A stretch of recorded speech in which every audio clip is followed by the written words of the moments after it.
I'm Edie Lush and I'm outside the Hub Culture Pavilion here in Davos. It's 2017. We are talking about artificial intelligence in fintech. I'm really pleased, Dmitry, that you've come along. Now tell me what your company Finfox does. Thanks so much for having me. Finfox is a platform that provides companies with an ability to automate the treasury functions. So that ranges from cash management to even more complex decisions that could involve what's happening in the capital markets, what's happening with Forex. And we use a set of algorithms to help firms make better decisions, to help CFOs concentrate on their more strategic tasks, and then automate the more mundane things that Like what? What are the tasks that you automate?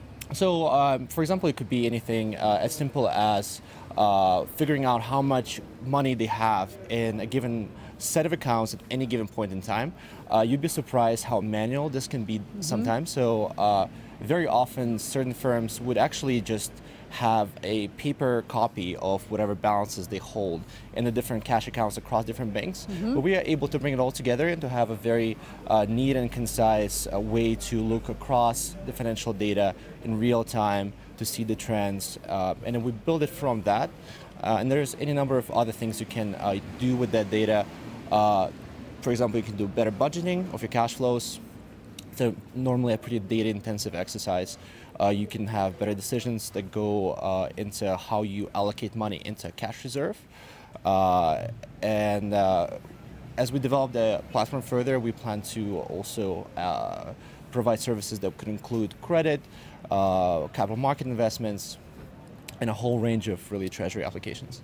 So it sounds like it's not just applicable to financial institutions, but it might be useful for governments, for health organizations, is that right? Yeah, absolutely. I think that is something that doesn't have to be necessarily employed by companies. In fact, we look to work with nonprofits. So nonprofits are a very interesting field for us as well because their cash flows are very unpredictable and they are usually constrained by their capacity. They really don't have the money to spend to maintain a big treasury staff. And we like to help out nonprofits as well with our services so that they can do what they do best, concentrate on whatever good they're providing to the world, and leave out this more mundane stuff to us. How fast is artificial intelligence progressing, developing within the fintech world?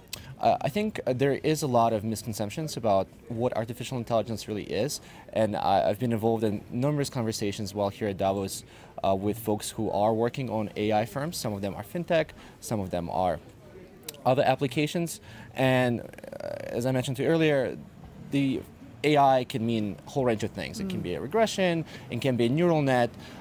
So when it comes to fintech applications, the AI is actually in a very good position right now because you deal with structured data, you deal with models that are easily applicable on that data, and the data sets are usually very large, especially when it comes to things like transaction data.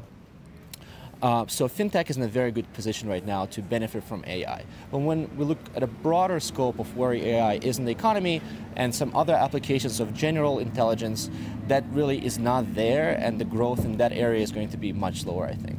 Dmitry, thank you very much for stopping by the Hub Culture Pavilion. We'll let you get into the warm now. Thank you so much for having me. And I'm Edie Lush.